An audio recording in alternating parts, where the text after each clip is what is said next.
Former Canadian fashion mogul Peter Nygard has been sentenced to 11 years in prison after being convicted of 4 counts of sexual assault and attacks on women in his Toronto office building. During a 6-week trial, the Ontario Superior Court heard testimony from 5 complainants, who said during a period between the late 1980s to around 2005, Nygard had attacked them in a private bedroom suite on the top floor of the building. A Toronto jury found Nygard guilty last November. The 83-year-old was acquitted of a 5th count of sexual assault and 1 count of forcible confinement. Justice Robert Goldstein said Monday that Nygard, quote, used his wealth and his power to commit the assaults.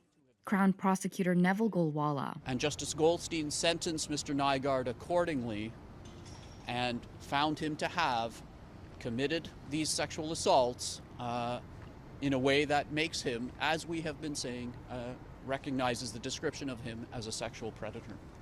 That is the bottom line. That is the story. Canadian police arrested Nygard in late 2020 at the request of the United States, where he was accused of using his businesses to lure women and girls to sexually gratify himself and his associates. Toronto police laid their own charges about a year later. Nygard also faces charges in Manitoba and Quebec and is fighting extradition to the U.S., where he faces federal charges in New York for 9 offenses. Survivor Jennifer Hoffman called for charges in Canada and the U.S. We all need to be on the same team, and we need to eliminate predators like this from continuing to hurt women and girls and human beings, period. Nygard became one of the wealthiest people in Canada while running his namesake clothing company. The 11-year sentence is reduced to take into account time he has already spent behind bars. Nygard has about 6.7 years left to serve and will be eligible for full parole after 1/3 of that.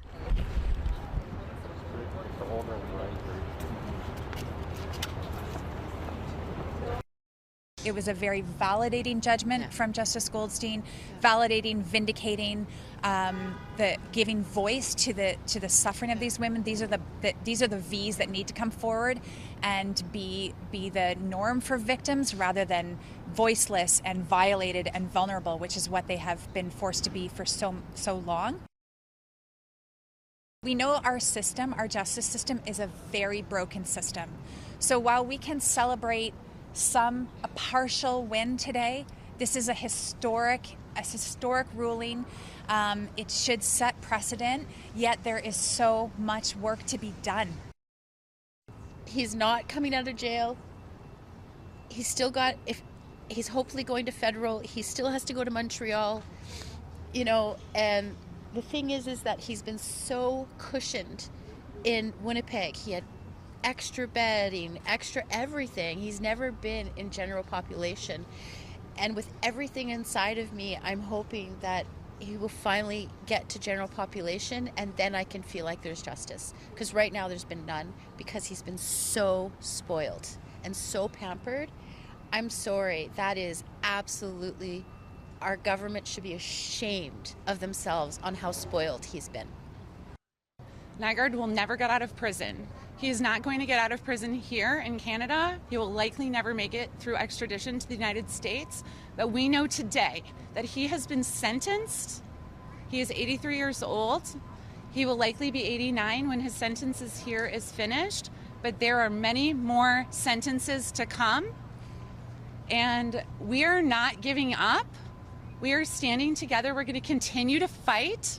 We need to make changes here in Canada. We need to continue to make changes in the United States. We all need to be on the same team, and we need to eliminate predators like this from continuing to hurt women and girls and human beings, period. He understands the judge's reasons, and he understands the basis for the judge's reasons. While he certainly doesn't agree with everything that Justice Goldstein says, he respects the judge's right to make the findings that he did. And I won't say he accepts the sentence, because he most certainly will be appealing it. There's a lot of moving pieces to all of the different prosecutions for Mr. Nygard. He has an appeal to file in the Ontario Court of Appeal. He's got ongoing first instance cases in the Manitoba Provincial Court, as well as in Montreal, as I understand it, although I don't act for him on that matter. And so he's just going to continue to defend himself where he can, appeal where he can, and continue to maintain his innocence in all of these matters.